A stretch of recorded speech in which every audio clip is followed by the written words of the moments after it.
আসসালামু আলাইকুম। ঢাকা ইউনিভার্সিটি বলা হয়ে থাকে প্রাচ্যের অক্সফোর্ড। এটা নামে বলা হয়ে থাকে, কাজে আসলে ওই লেভেলে এখান থেকে কোনো আউটপুট হয় নাই। যাই হোক, বাংলাদেশের জন্য এটাই অক্সফোর্ড। তো সেই ঢাকা ইউনিভার্সিটির যেই কেন্দ্রীয় ছাত্র সংসদ নির্বাচন বা সংক্ষেপে আমরা যেটা ডাকসু বলি, সেই নির্বাচনটা খুব সম্প্রতি সংগঠিত হতে যাচ্ছে। আর এই নির্বাচনকে কেন্দ্র করে সবাই যার যার মতন করে নিজস্ব প্যানেল ঘোষণা করছেন। প্রতিটি রাজনৈতিক দল থেকেও তাদের প্যানেল ঘোষণা করা হচ্ছে। আজকে সম্ভবত ছাত্র দলের ফুল প্যানেলটা ঘোষণা আমরা দেখব। তবে ইতিমধ্যে অনেকে যারা করছেন ছাত্র শিবিরের যে প্যানেলটা, এইটা একটু ব্যতিক্রম হয়েছে। এখানে বেশ কিছু কৌশলী অবস্থান নেওয়া হয়েছে। আর এই মুহূর্তে শিবিরের যেই ধরেন কি বলে যে পৌষ মাস চলছে, সেই পৌষ মাসে তারা বিচক্ষণতারও কিন্তু কিছু প্রমাণ দিচ্ছেন। আসুন দেখি ডাকসুর শিবিরের যে প্যানেলটা, এখানে কেন এত শিবিরের এই প্যানেল নিয়ে আলোচনা তৈরি হলো। প্রথমত শিবির দীর্ঘদিন পরে এই একটা জায়গা তারা তৈরি করতে পারছে। আর গতকালকে মনোনয়নপত্র সংগ্রহের শেষ দিনে ঢাবির স্যার নওয়াব আলী চৌধুরী সিনেট ভবনে এক সংবাদ সম্মেলন করে আপনার সংগঠনের কেন্দ্রীয় সাধারণ সম্পাদক নুরুল ইসলাম সাদ্দাম তিনি আপনার প্যানেলটা ঘোষণা করছেন। সেখানে আমরা দেখছি যে আলোচিত ব্যক্তিত্ব সাদিক কায়েম তিনি এই ডাকসুর সভাপতি পদে নির্বাচিত হয়েছেন। মানে কি বলছে, শিবিরের প্যানেল থেকে নির্বাচন করবেন সভাপতি পদে। সাধারণ সম্পাদক পদে রয়েছেন ঢাবির বর্তমান যিনি সভাপতি এস এম ফরহাদ, এবং সহ সাধারণ সম্পাদক পদে আছে ঢাবি শাখার সাধারণ সম্পাদক মহিউদ্দিন খান।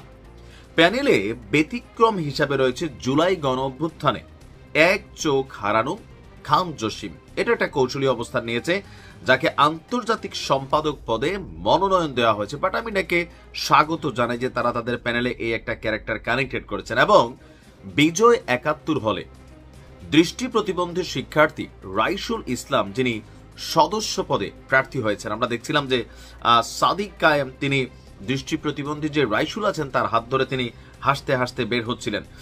সংবাদ সম্মেলনে ভিপি জিএস এবং এজিএস পদের প্রার্থীদের নাম ঘোষণা করেন নুরুল ইসলাম সাদ্দাম। প্যানেলের অন্যান্য পদে প্রার্থীদের নাম ঘোষণা করেন।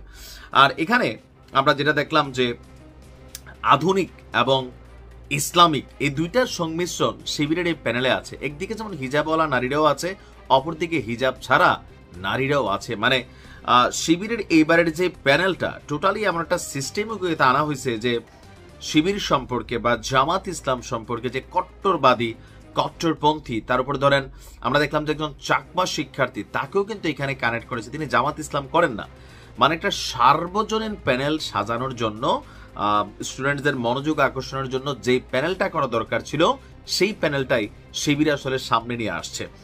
আর আমি বরাবরই বলি, আমাদের বাংলাদেশ আওয়ামী লীগ, ছাত্রলীগ, ছাত্রদল, অন্যান্য দলগুলোর মধ্যে শিবিরের সাথে একটা পার্থক্য আছে।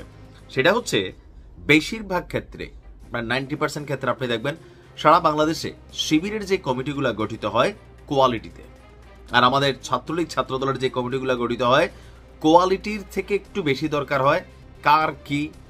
খুবই অল্প পোলা পাইন একদম রুট লেভেল থেকে, গ্রাম থেকে আইসা তার কর্ম দিয়া, মেধা দিয়া, যোগ্যতা দিয়া এই দলগুলোর বড় বড় পদে বসার সক্ষমতা পান। বেশিরভাগ ক্ষেত্রে হ্যালো অথবা অমুকের অমুক তমুকের তমুক।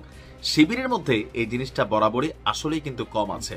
দেখেন, আমি শিবিরের সাপোর্টার না, বাট যেটা সত্য সেটা বলতে হবে। যার কারণে অনেক আমারে জামাত ইসলামও বলেন, কমেন্টগুলো দেখলেই খেয়াল করবেন। তো দেখা যাক ছাত্র দলের প্যানেলটা কেমন হয়, সেটা নিয়ে আমরা একটা আলাদা ভিডিও তৈরি করব। ভালো থাকুন।